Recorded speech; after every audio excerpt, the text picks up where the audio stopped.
listening to the All Things Geekery podcast. This is episode 15 of season 2, and this one's called The Endgame. I'm your host, Detached. Hey guys, and I'm Victus. Well guys, we want to welcome all our listeners back to the show, and if it's your first time with us, then thanks for stopping in and joining with us, and we hope you guys enjoy this episode.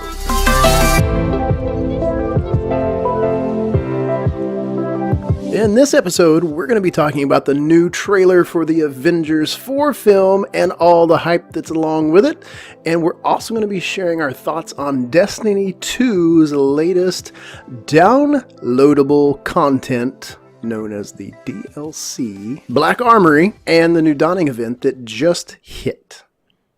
So as you said, great hype has happened across the multiverse. And that was the multiverse, and that was the release of Avengers 4 trailer. We had some downloadable content.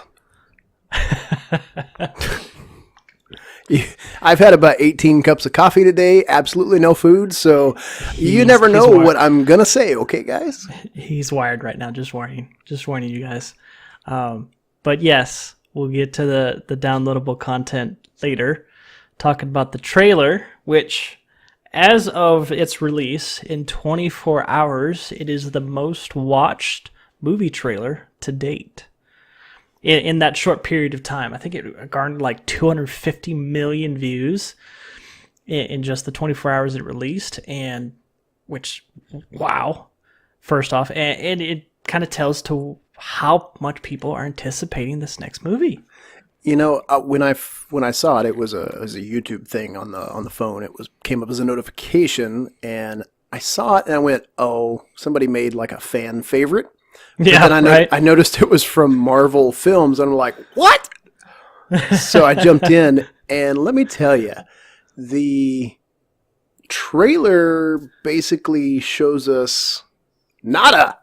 Absolutely freaking nothing, which is amazing all in one. I'm like excited, frustrated, confused, wondering what's going to come next. And then all the thoughts start going on. I'm like, well, why are you in this one? And how come this person showed up in this?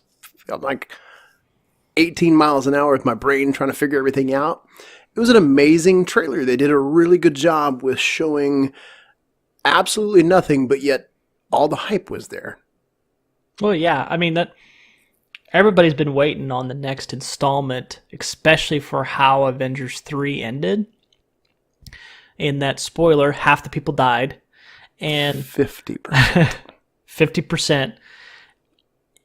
They're like, what? The bad guy won. So, well, and let's clarify. It was not 50% of Earth. It was 50% of the universe. Everybody. Everybody. Every living creature. Everybody. Yeah. And that's the way it ended. And the trailer, which we saw for Avengers 4, I would say it only confirmed one thing, and everybody already assumed because of tiny leaks or just connecting the dots that was going to happen, and that was Hawkeye was still alive. I mean, everybody had basically assumed that.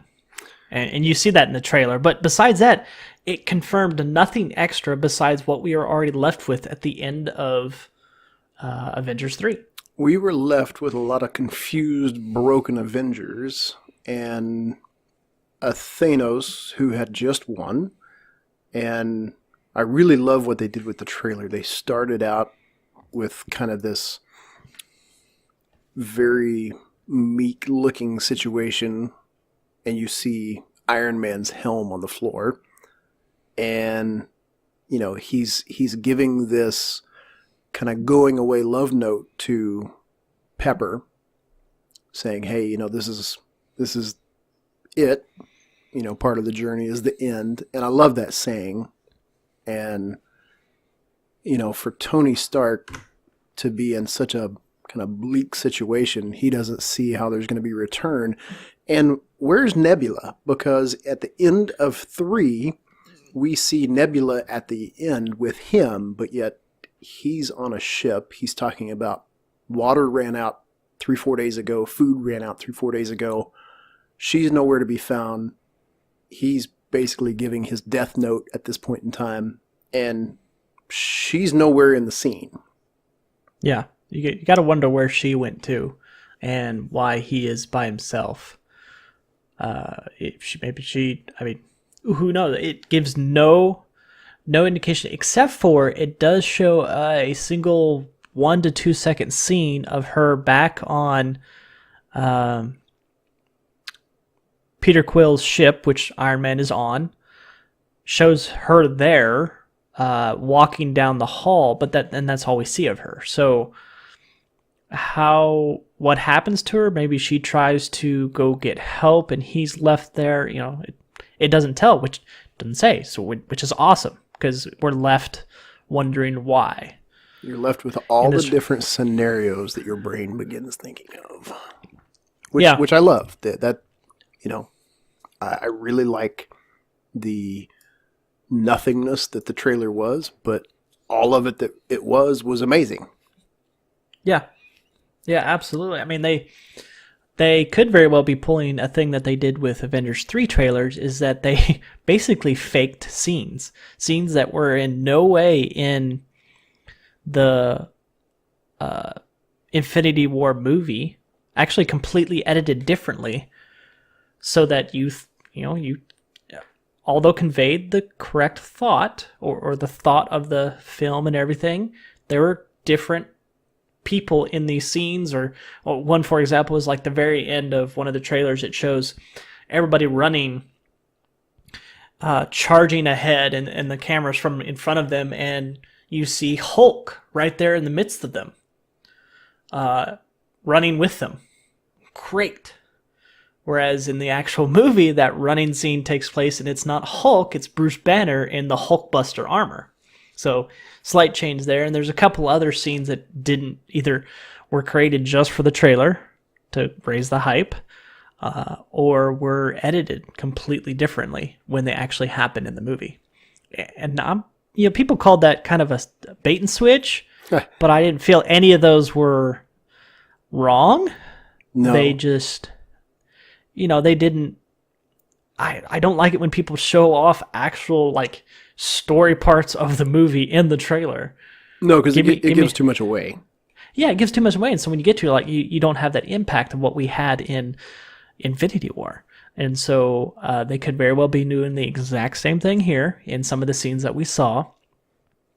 And I kind of hope that they are, so that I have the exact same experience going into this next Endgame that I had with Infinity War. Yeah, definitely need the wow, like, holy crap, that just happened factor. Yeah. I mean, talking about Tony Stark, and, it brings up, like, who's going to rescue him?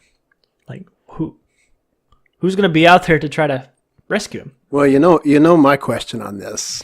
At the very end of the third film, with Thanos, at the very end of it, he clicks his fingers, 50% of the world and the universe dies.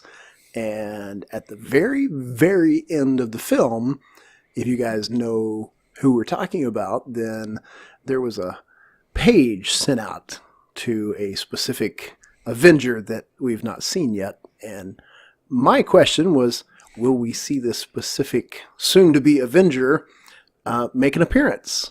So I think we're going to see Captain Marvel. We know we're going to see Captain Marvel, but could we see an appearance of Captain Marvel come rescue Iron Man in this bleak situation that he is, just kind of floating through space? Yeah, it would be a interesting turn of events in that, Tony Stark, Iron Man, is, he's basically beaten at this point. He knows he can't really do anything. He doesn't have any armor left, enough to make his helmet. And then here's what has been confirmed to be now the most powerful Avenger in the universe shows up to rescue him. Comes and knocks on the spaceship hull. It's like, hey, you're late for your date with Pepper. Let me grab you a shuttle. We'll just take you on down. Yeah. Let's go. So that would... I don't know how they could introduce Captain Marvel better than that. Well, that would be one of the good ones. I haven't thought of a better one. of how they could bring her into the movie, because we already are getting her own movie coming in April. Yes. Ooh, that's a good question because I think it's April. Avengers 4 comes out in April of next year. Oh, then it's March. Then yes, Yeah, her movie will March. be coming out in March. Yep. So, I guess that brings up a really good point, is will we get to see the introduction of Captain Marvel's powers, how she became to be, where are they going to start that storyline, and where are they going to end it, and will it tie in somehow to the way we are seeing Tony right now? That would be kind of a cool tie-in because the movies are going to come out so close to one another. That would be a neat little tie-in if they did something like that. Yeah, and just talking about the Captain Marvel movie briefly, it sounds like they're really going to talk about how she got her powers there, what her background was, and what they haven't said is how she will be left to be a resource for maybe not S.H.I.E.L.D., maybe not the Avengers, but for Nick Fury specifically, because he's the one that partners with her throughout her movie, apparently, according to the trailers, that is. Yeah. So, I wonder if they'll probably have to start referencing how her powers could be used in Endgame, or they might hint at how she could be used for the better to defend Earth in her actual movie. But we'll see when those two come out, which is exciting that we get to experience those back to back. Yeah, that's exciting. In a single year. So, but I mean, back to Endgame, we see scenes in here of Thanos himself. He's still kicking it back and enjoying it like an old farmer. Yeah, one thing that I thought was interesting from the trailer, when you see Thanos and he's walking through kind of what looks like a wheat field almost, he seems to be staggering. So the question, me and my wife were sitting here watching the trailer, and she goes, well, how come he's staggering? Well, before he clicked his fingers, we had Thor, who brought Stormbreaker and buried it in his chest. So could we potentially see a Thanos that is struggling with wounds? Is he healing? Is he dying? Is something happening to him? I thought that was a little interesting because you do kind of see, you see kind of this mangled up looking arm from when he snapped his fingers, but then he does look like he's kind of stumbling around as he's walking through this field. Yeah, and I think the wound was healed when he was transported to this farm world, this garden world, whatever it is. Because one of the few last scenes in Infinity War, it zooms out and you can actually see his chest, and his chest is no longer has a wound there, at least according to where his armor is at. But from the toll that the Infinity Stones take on him, absolutely, because he's still, the gauntlet is now basically fused to his arm. It's destroyed for all intents and purposes from what we see. Basically fused to him. So, he's, like he said, he's going to kick back and smile on a grateful universe in his eyes. Yeah. So, and you can see it. He's on a farm now, for all intents and purposes. And he even goes so far and you can see his armor up in a scarecrow type fashion. Yeah. So, well, in his mind, he just saved the universe by controlling the population. Natural selection, basically. Which, I guess in a lunatic's eyes, it's not genocide to him, but it's genocide to everybody else. Yeah. What does he call it? He calls it salvation deliverance or deliver. Yeah, whatever it was. He's an absolute maniac. Yeah. He has that certain thought process in his head, and he pulled it off, and now he gets to kick back. I think we had somebody similar, and his name was Hitler. Compare those two together. Basically, Thanos and Hitler. They decided, we've got the perfect race. Let's go ahead and take care of this other group over here. Right. So, you know, a little bit of there's actually some historical throwback in what Marvel's doing here. I mean, you know, from a person standpoint, we have seen something like this already, and you know, I think the good guys won. So, Thanos, sorry, buddy, you're going down. Yeah. That's I mean that's what it looks like. Is we'll figure out some way. The Avengers will to restore everything. Yeah, we got But a pretty good look at quite a few of the different Avengers. leftovers, yeah. Yeah, I didn't think that they would show that many off in the trailer, but you know, I got to see my favorite. Thor was in there as well. So Yeah. He looked like he was behind bars though. he did, Like he and which is he didn't have a odd. yeah he didn't have a patch on his eye.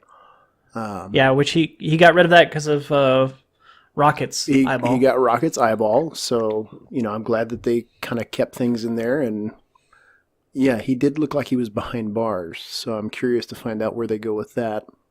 Cap was back as well. That was nice to see. Cleaned up. He was actually cleaned up. Yep, he looks a little like his older self, kind of the original Captain America. Yep. Rocking the Winter Soldier outfit, though. Looked like everybody in the movie was wearing black, which Everybody was black. They're all like, "Oh, life is done." Yeah, life is done. They don't know how to continue it. I mean, and it could be just the trailer. Maybe they'll have different outfits when they actually get to the movie. Even like we said a little bit earlier, we saw old Hawkeye. Yes, for a short few seconds, which is exciting. Yeah, a dark Hawkeye, apparently. Yeah, not the Hawkeye that we saw in any of the other films, because he had almost like a cloak. He had like a cowl or something over his head, and he didn't have his bow. There was no bow. There was a sword.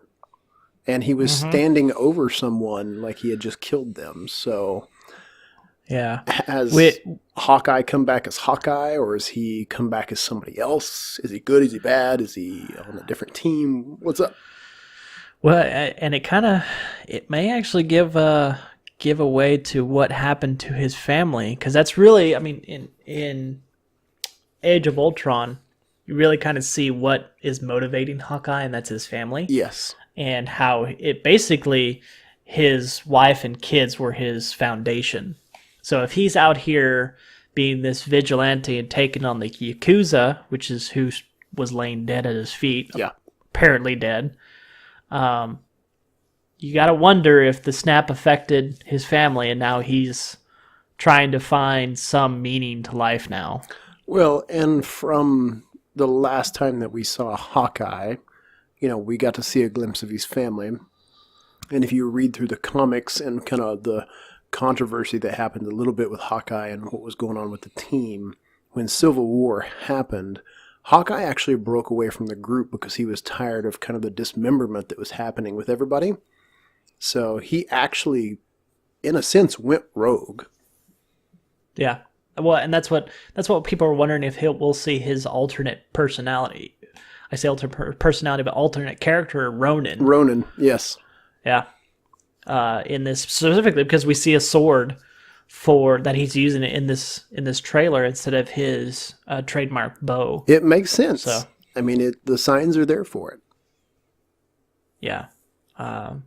It's exciting. It's wonderful to see him be pulled back into the weave of the Avengers, or how long it takes the Avengers to snap him out of it. Yeah, well, per se. And I'm really glad that they kept Jeremy Renner's character as Hawkeye, and they didn't try to replace him with somebody new, even though he wasn't part of the last film.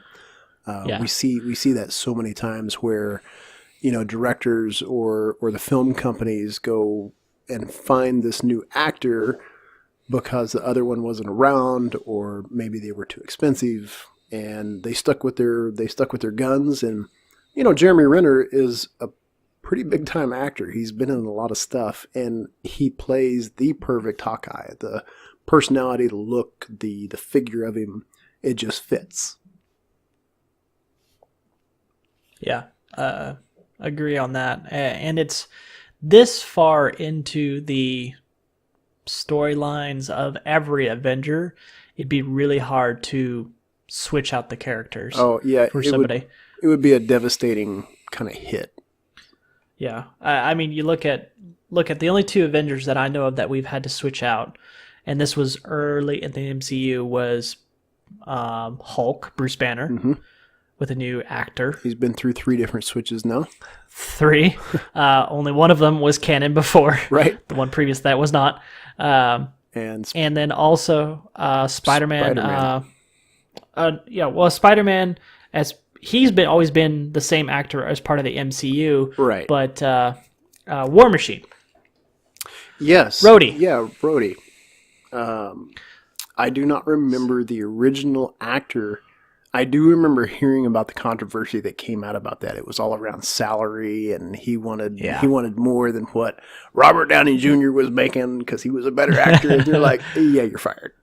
Yeah, that's basically what happened. So they had to get somebody else. And I liked him as Rhodey, but Don Cheadle is way better. Yeah, he's a different War Machine. His acting is different, and it's really grown on me. And I don't know if I could see any, especially now that shows him as a more mature,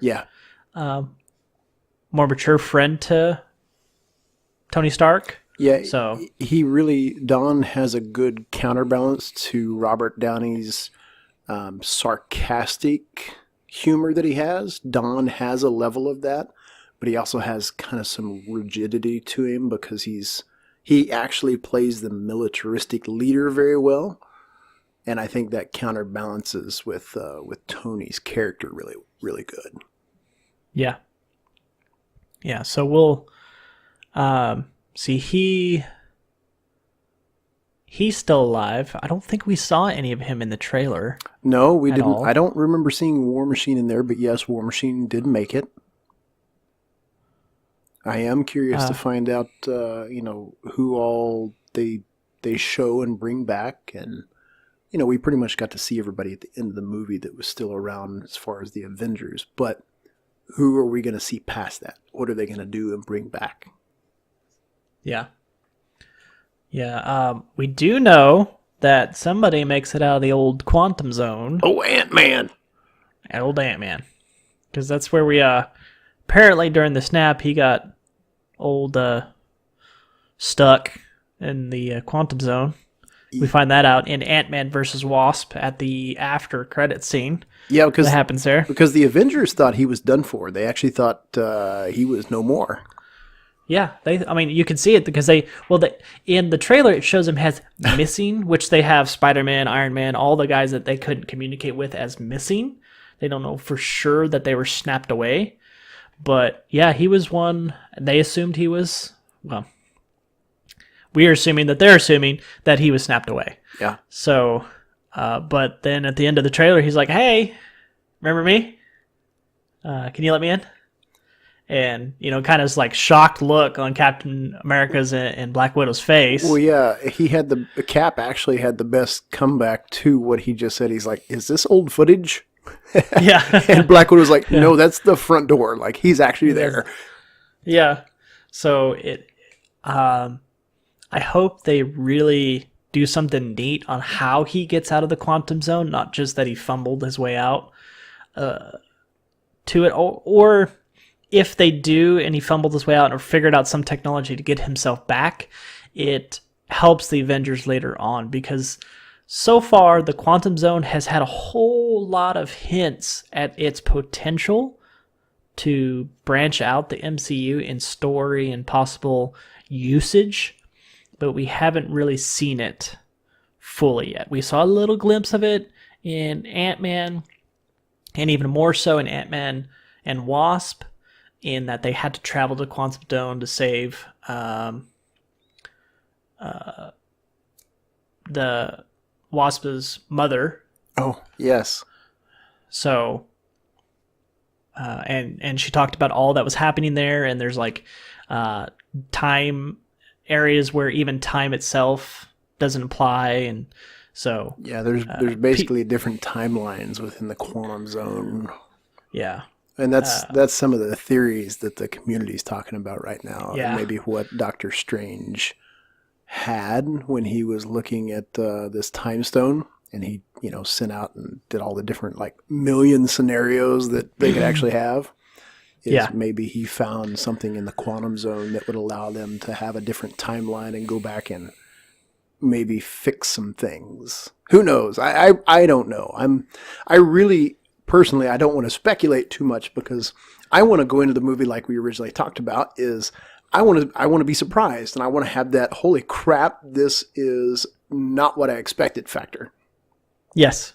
Yeah, like every theory we thought of is, oh, that didn't happen, but this is even better. Yeah. Like this is fantastic. The mind blowing factor. The mind blowing factor, absolutely.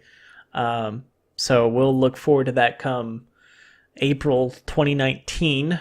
I hope, and I know they're going to release more trailers before now and then. Oh, for sure. I'm going to count it at 2 more, maybe a third right before the movie. I would say a good 2. I think they did 3 for the first one. 3 total. Okay. So you had a teaser, and then you had 3 actual trailers. Yeah. I hope they don't show. They either do the edited video or they don't show a whole lot of story, plot, and don't give away anything or even hint at it. So that way we go in, because everybody's already hyped for it. Everybody already saw Avengers 3. They're going to go do it. And you don't really have to egg us on that much. Just let us know when it's happening and let us go. Personally, what I would love to see them do is do another hype trailer like this. The one that they just put out. Make it different. Yeah. And only do that one. Okay. I mean, we are pretty close to it, so yeah, I could see them possibly doing that. Do something simple like that, and then just let the audience chew on it until the movie comes out, and blow everybody's mind. Don't reveal anything else about it. Do a quick little hype trailer of Captain Marvel, and just let the audience experience March and April that way. I mean, we're already almost to Christmas, so technically we've only got maybe 12 weeks before Captain Marvel releases? 14 weeks, somewhere around there, because something like that. We've got all of January, all of February. That's 8. And somewhere in March, that movie's coming out. We don't know the date. I don't think a date has been released. So, yeah, maybe 12, 14 weeks total. We're going to have a Captain Marvel film at the theaters to be able to watch. And then I'm pretty sure April 19th.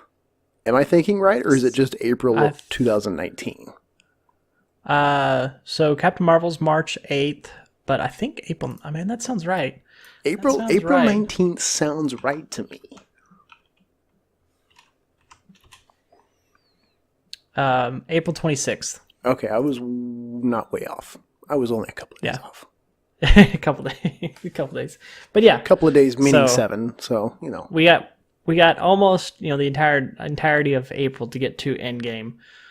But, don't show us anything. Don't show us anything. Let us go in as blind as we can. Yeah.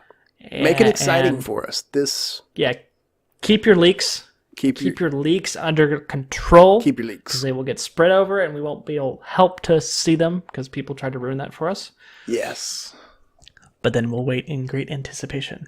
So as we get closer to that time, I will probably be going social media dark for a little while. yeah. Especially if you aren't seeing it like day one or so.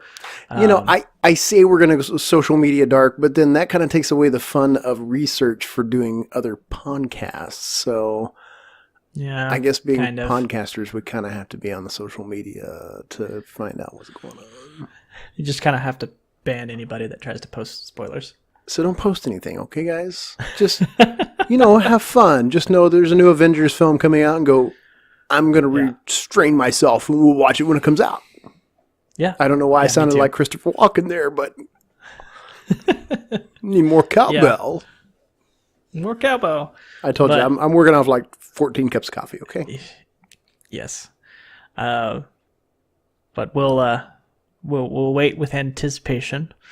And with our movie episode now wrapped up, we'll move on to the gaming section of this. Actual in-game content. Actual in-game content. That's why we put the title on here, and that's the recently released content edition. Downloadable content.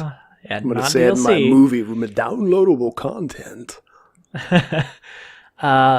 Black Armory for Destiny 2. So yeah, let's talk about that. Yeah, let's. And brief synopsis of it is that it's one of it's the first edition that I know of that doesn't add direct story missions for you to go on. Zero story addition. Zero. Yeah, zero story missions, that is. Now, you get tons of lore with every single piece of triumph that you unlock. Yes. Every single piece of gear that you unlock. I mean, there's all lore attached to those, but... So there is story in that matter. There is just not a playable campaign story mission addition to it. Yeah. Which is...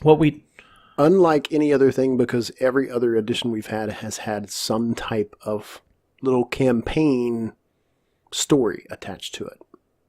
Yeah. And... like I just keep thinking of like House of Wolves, that's referencing back to D1, or Curse of Osiris. Those had story missions, but then once you got done with the story, which took you a couple hours or so, if you're really just going through it, and then you're done. That was it. Yeah, I think this was really a big shock factor for the community. Mainly because what was added was kind of a new escalation protocol style event called Forges.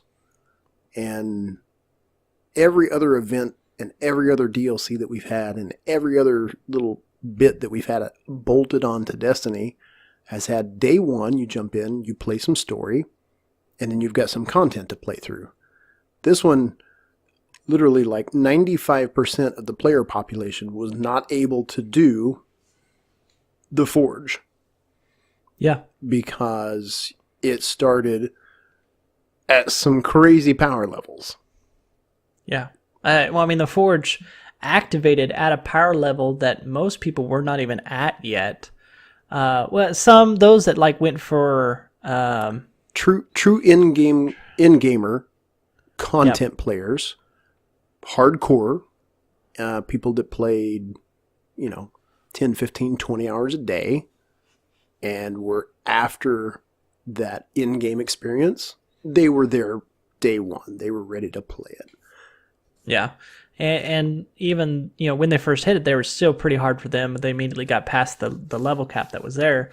But yeah, and this is another thing that's kind of weird about it, and something that I'm going to give as a critique to the content edition is that they didn't have, and people kind of begin different additions to this. They didn't have something either kind of intermediary that didn't really help your power level, but allowed you to experience the new DLC as a low level player. And I say low level, like, 550 to 600 or 500 to 600. Allows you to experience the kind of mechanics that are part of it, but doesn't allow you to take away from that the end game stuff that you're still working for. They didn't have it. So you start out, one forge unlocked, and 1 week later the raid, and then with the raid beat, it was another forge. So we're now up to 2 right now. I think, yeah. Yes, I'm pretty sure there's 2 forges. 2 forges. 2 more to go. Correct. So they if they had changed that where something like that was, maybe additional, maybe like a mini forge mission was there that allowed you to experience that new mechanic of the forges, it would have helped those that had been used to, when they get a new content for Destiny, you're able to play it day one, no matter really what level you were, except for like super low levels. But with that said, kind of reference to games like with games like World of Warcraft, when they released content, it was in game, and you needed to be high level to experience that stuff. Yeah, like you had to actually be true in-game level. Like you had to be level cap plus experienced with all the top level gear, had a good raid team, had experience. And that's kind of the frustrating part when you start looking at the forums is, you see the group that, hey, we want all these changes. We love how the game is going. Destiny goes, yeah, this is an amazing section. Boom, here is this new bolt-on in-game. We knew that it was going to be an in-game expansion content per se, with a little bit of bad marketing that Bungie did and some things that probably weren't explained all that well. But all in all, this is an MMO for all intensive purposes. And no MMO ever in the history of gaming has ever had in-game content and they went, okay, it doesn't matter what level you are, you're going to be able to jump in here day one right. and play it and get all the awesome stuff. No, in-game content is meant for those people that are dedicated to the game. That doesn't call anything out for the people and the casual players that don't have the time that some of these others put into it. That's just that dedication level that it's going to take you longer to get there. And take, for instance, people that are raiders. Well, those raiders are out there grinding for very specific things, and it's to get the power level up so that they can get into the raid day one, just like they did when Forsaken dropped. They had day one grinders that were ready to go, ready to have their teams put together. They had talked about it, they had scheduled it, they had gotten all their gear prepped and ready, and they worked towards that goal so that they could get into the raid, get things done, and they accomplished it. And it's not taking away from anything that a casual player does. It's just taking them longer to get there now. Bungie, I think, has done, like I said, some bad marketing and probably didn't explain a few things on Black Armory as well as they could have. But it's no different than any other MMO, and adding an in-game content, and the people that are already level capped that knew it was coming and love to grind for those level caps, they're going to go do it. The casual players, you know what? It's just going to take you longer to go play that section. Yeah, and that's a good point in that, more than likely you still have content from the previous stuff that you're still working through to get through. So it's not like you don't have content to play. It's just people like to play the new content and continue on with it. And they don't want to be basically left behind. And it goes back to something you said, is that they could have marketed better. They could have said that this was really end game stuff, that you really need to be, this was an addition to move on past when you finally hit that 600 power level cap. So yeah, and basically Bungie came out with the Forsaken expansion and they remarketed it as a whole brand new game. Amazing job, fantastically done. Don't change anything that you guys are doing from Bungie's standpoint. I think the only thing that people needed was a little bit more information on Black Armory to understand really what it was. There are some things on the Black Armory that Bungie called out and yelled very loudly over social media and all of the information that was given. And then there was other content that was kind of the fluff and didn't really make its way to the audience. And I think one of the biggest things is we don't want a Destiny 1 rehab to where that whole entire game was nothing but casual. There was no challenge. There was no in-game content. There was no raid level experience needed. It was just go shoot things, get things, all top level, hand it to me, give me goodies all the time, every time. I logged into the game. Hey, I got all the in-game gear. Awesome, I'm done playing. You're talking D2 year one. Yeah. Right. Now we're talking Destiny 2's actual in-game content where you're going to have to go work for it a little bit to even get into it. I'm okay with that. I'm okay with the grind. I'm okay with not being able to play an in-game content day one because I'm not at in-game yet.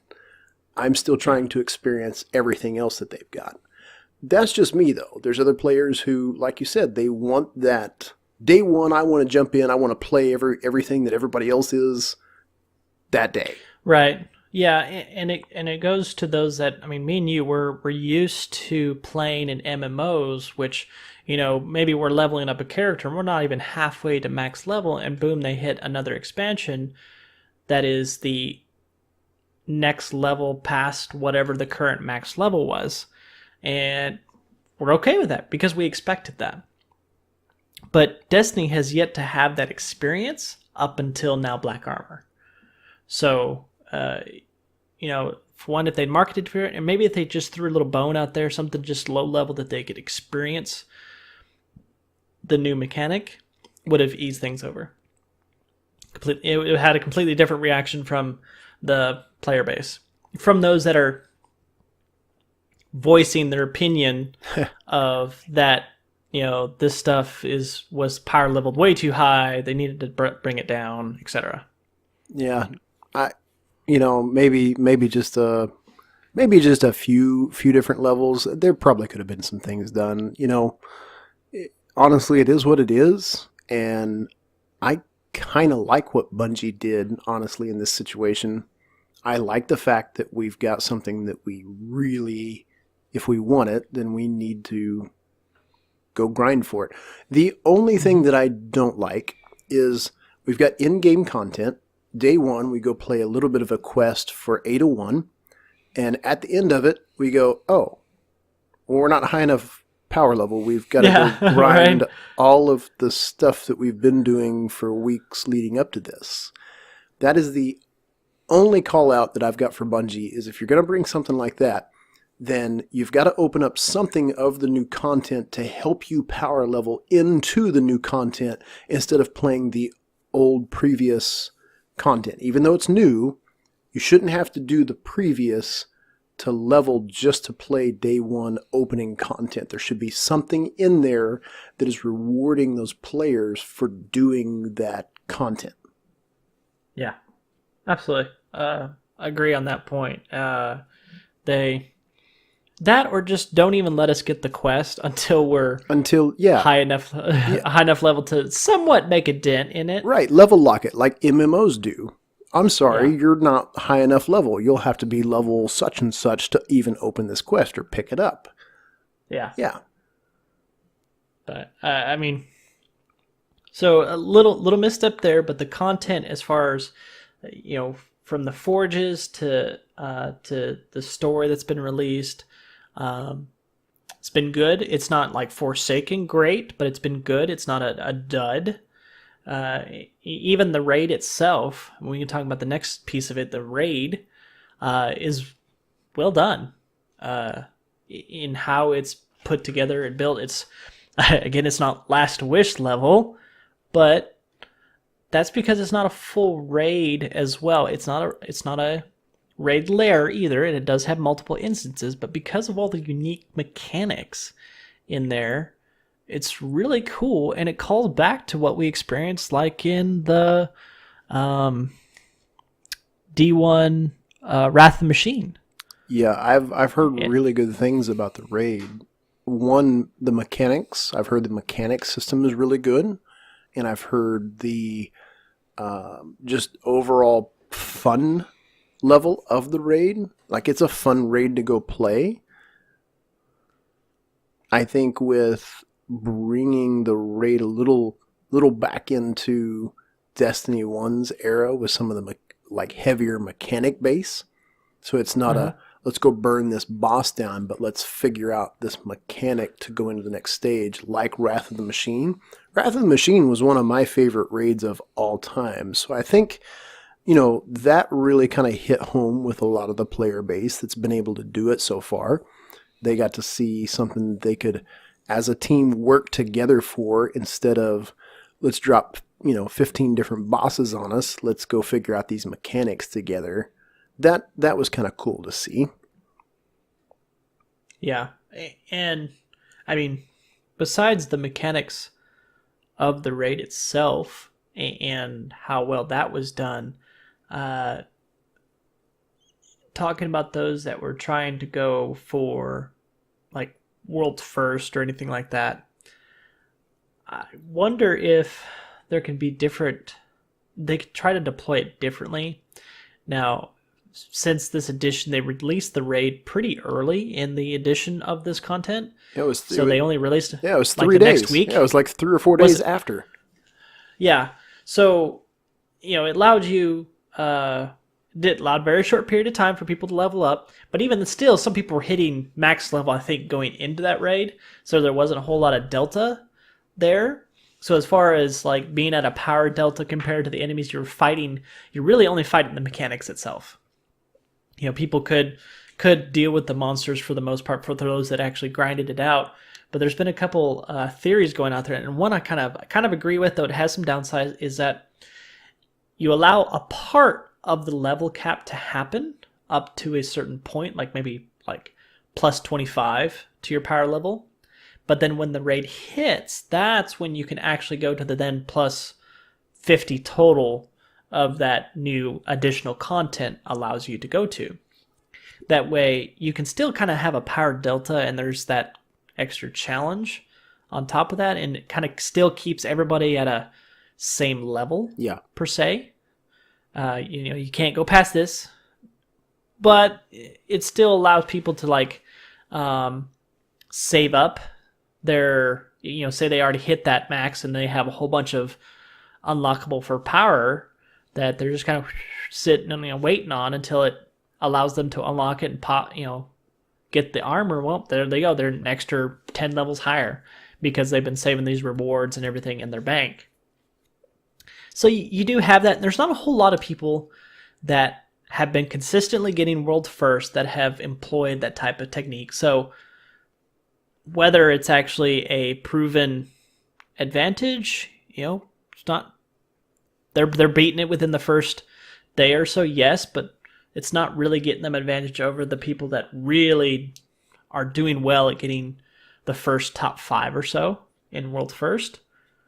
So that's a possible system, but we'll see what they do. I mean, we're not going to get another raid until Penumbra. Yes. Yeah. Yeah. We don't. As far as I know, there is not another raid planned for the Drifter, Season of the Drifter, but we know that we're going back, or the community is pretty sure we're going back to the Leviathan in Penumbra. In some form or fashion. We've seen old Benedict on the cover art for that one. That's true. So big hints that we'll be going back to Leviathan for that. And Bungie is learning. They've already started deploying patches. They changed how the forges were slightly. They lowered like the requirement by 5 power level. And I think that was allow those. I think that was a really cool idea to do. Hey, we probably did make this a little too high. They bumped it down 5. They didn't go, hey, let's drop this 20 levels and let the people who are complaining just instantly have gratification. They stuck to their guns and said, no, this is going to be in-game content, but they realized that the in-game was just a tad too high. Yeah. Again, absolutely. I'm perfectly fine with that. I know I've got some goals and I've got some things that I want to go work for now. Yeah, I do hope that the next 2 forges are power leveled harder than the current forges, like it's a tier system. Yes.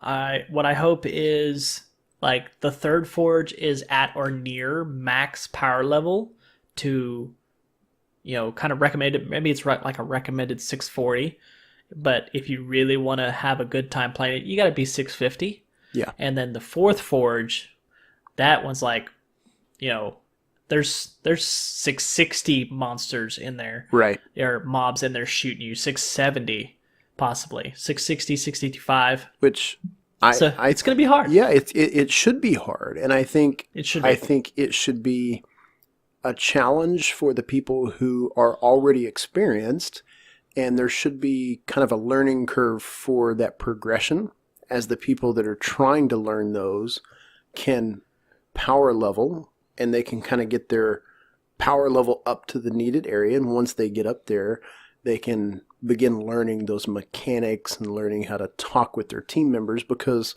in-game content, no matter what game you're in, whether it's Destiny or an MMO or another console-based game, if you're playing team-based activities, you should be able to communicate with your team members, and you should have a game plan.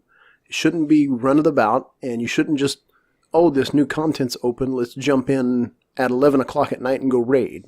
And no planning, no, let's not talk about this, let's just jump in. There's none of that, because that's not how this is designed for. Destiny is not a game of, for the end game anyways, it's meant for coordination, it's meant for hardness, it's meant for a challenge, and I really like what they're doing. I hope they keep this up. Yes. So in regards to that, they've done good so far. They have, and they're working. They're working to improve it, to address some of the concerns. Not completely backing out of them, but kind of just adding that little middle ground in there for them to continue to keep on with endgame stuff, but kind of like they even allowed the prime engrams and some of the power level stuff to help people level faster to 600, which is not a bad thing. It's not unheard of in any MMO. Usually you give a little bit of boost to people down below to help them get up to the new content faster. Not overwhelmingly fast, but help them a little bit. And that's what's happening. You know, the Bungie gave a boost to prime engram drop below 600. Yep. I saw that. I did as well. I ended up having like 5 prime engrams drop in a couple of days. Yeah, so it's definitely helping there, but we'll see. You know, we've technically about 60% through this additional content. We still have 2 more forges to go, let alone, maybe 50% also with the new exotic quest coming out. With that in January. Yep. Right? I don't remember the exact date, but it is coming out in January. Got the so we'll last have that. word coming. Maybe we'll even have kind of like the city was, where it kind of evolved. Yeah. Like they didn't really tell us about it. The Dreaming City. Evolved as over a 3-week period of time, and maybe they'll do something with the Forge, something extra that didn't really get its card in the roadmap, but is an evolving, part of the game, which is really cool, and people still go back and and enjoy that part of it because it just always changes. Yeah. So I think if Bungie can continue to do that type of work and give the players that experience, then they're going to be set for a while. They're going to keep their audience. Yeah. I mean, and right on the heels of Black Armory, we've now had it for 4 or 5 weeks or so. We have the Dawning happening now. We have our first holiday event of the year. My favorite out of any game is always the winter events that happen. I'm a schmuck when it comes to the winter events in games like this, and the Dawning reintroduces a long lost character. We get to see old Eva Levante return, which she hasn't been in the game since Destiny 1, right? Yep. So we saw. We all missed Grandma. Yeah, Grandma of the Destiny. Yeah, Grandma Levante has been missing for quite some time. We don't get to see any story of where she's been. She doesn't say. There's nothing that really opens up why she was gone, where she was at, why she's back, except for the fact that she wants to bring some cheer to the city. And it's an interesting event. It is probably one of the weirdest events that has ever graced the doorstep of the Destiny universe. Yeah. Yeah, we actually become bakers. Yes, we're getting to bake, strange cookies and leftover body parts of creatures that we've killed. We've now used to burn in her oven and make some treats. Yep, for everybody. in all of Destiny. Uh, and that part of it is really enjoyable. And you kind of called it out in earlier or yesterday or so, in that has potential for Destiny to include a crafting system in the game. Oh man, I wish they would bring it in. Right? Into the game, in how we're treating this cooking, a collection of the cooking recipes, and you got to go collect materials and you bake them, and boom, you got something, and you go give it to somebody. So it has the potential for Bungie to introduce some type of crafting system for super powerful gear or weapons that you have to put together. I mean, we've had sort of that with Exotic Quests, but not a kind of customizable. Yeah. Not in that you could take the exact same pieces, and if you arrange them differently, it's a different item. Right. With this, like this cookie is. So this is definitely not to the level of crafting that you and I are used to in our MMOs. Right. And when I say crafting, I'm talking, you have to go out into the world, you have to farm your mats, and you have to basically rank your specific craft up, whether it would be an armor smith or a weaponsmith or whatever craft, maybe you're a potion maker, whatever it is. You build all that up, you farm your mats, and I would spend, lots of time. It was enjoyable. Throw some music on, sit there and craft all your mats, make new armor, make new materials. If you're getting ready to go on a raid, that was fun to me. And I think this is a little brief glimpse because what do we have? Something like 16 recipes that we get to discover now that we can go cook. And again, they're all tied to some sort of triumph. So there's a little bit of story there and lore that we get to learn. The cooking aspect of this, they tied to Eva Levante, and they kind of have a little bit of story in there. If you look at the oven that you get, there is a little brief description about this oven being passed down through the Levante family. So they did think about this. It wasn't just we've got to throw something together because they're expecting a dawning event because it's almost Christmas and we're going to have snow on the ground, so we need to throw snowballs and have something fun. They actually did put some thought into this. And, there's a few things to do. It's not a huge event, but it's fun. And that's what I like. Yeah. Yeah, I do completely agree with what they currently have as fun and everything. I do wonder if they could have done more with the avalanche machine gun that we get, which is now number 3. Like, there's only 3 machine guns in the game right now. Yeah. The Thunderlord, the Hammerhead, and now the Avalanche. I wonder if they could have done more with that to kind of tie it in where you got to work for it and not just give it to you 2 seconds into the Dawning DLC. Yeah, literally, it was just go talk to a couple of people, run over to Zavala, and you get your weapon. I mean, within the first couple of minutes after you've talked opening quest line, you got it. Yeah. So, if you go to the Halloween event, you had Horror Story, which people had to grind for. It was a legitimate grind, too. I didn't even get it. I did not have enough time to be able to put into going and getting it. Again, it was kind of a reskin of another auto rifle, but sure, I didn't get to finish those triumphs, and that's gone.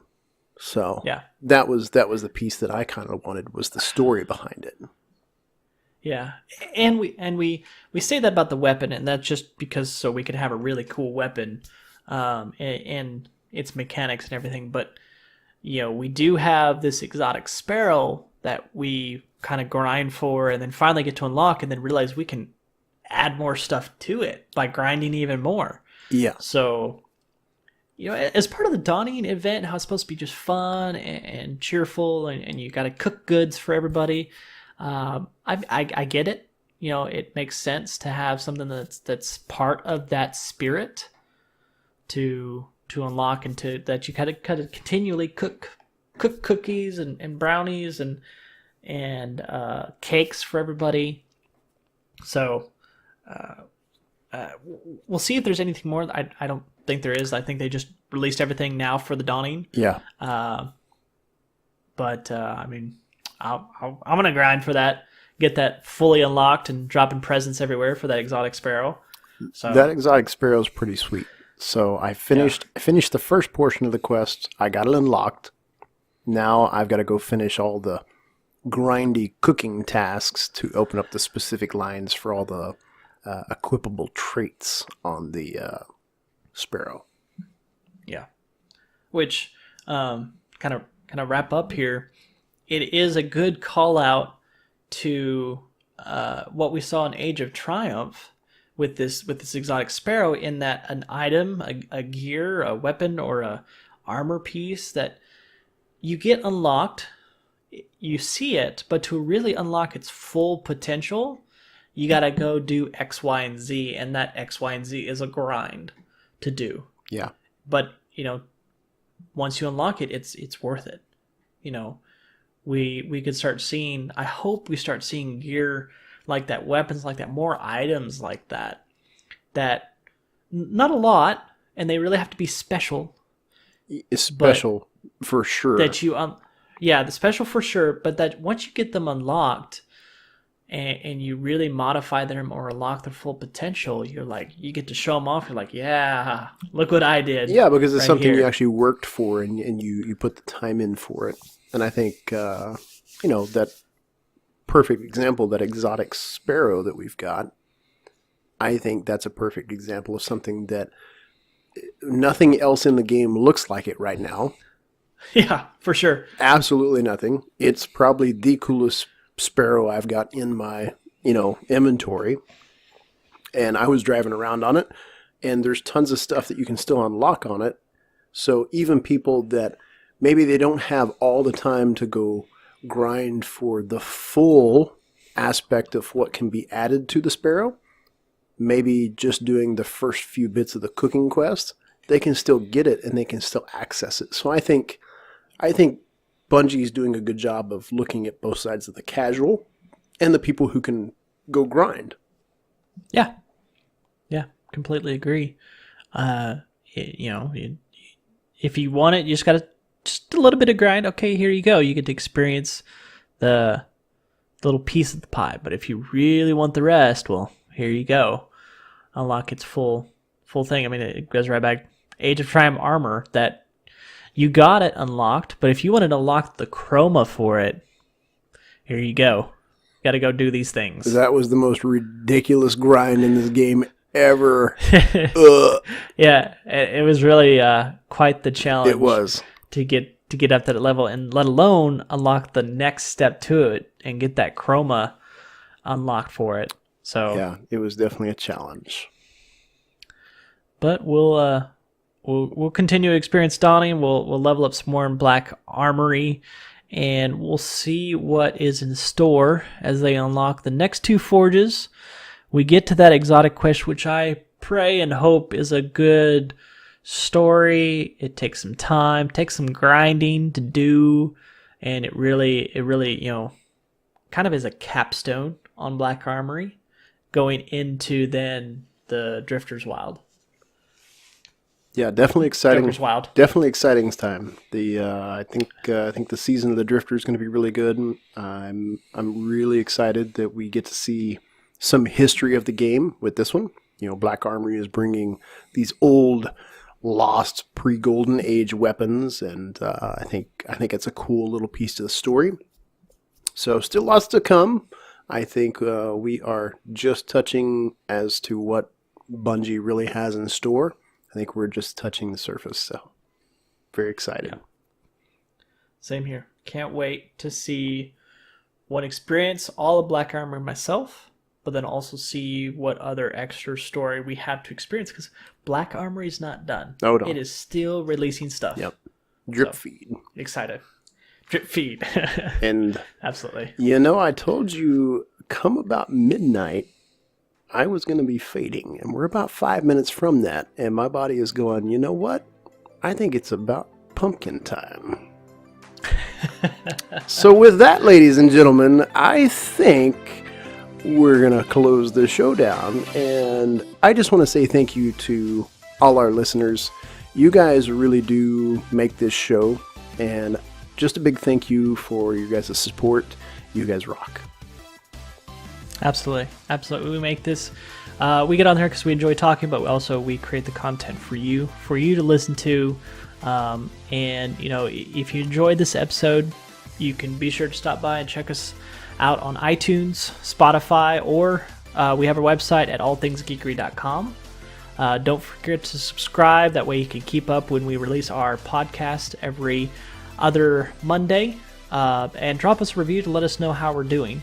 You can also connect with us over on Twitter or our Instagram page, and we'll have those links in the notes below.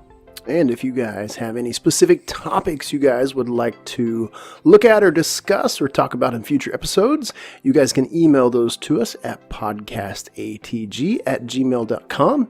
But guys, that wraps up this podcast. So as always, you all stay awesome, and we will see you in the next episode.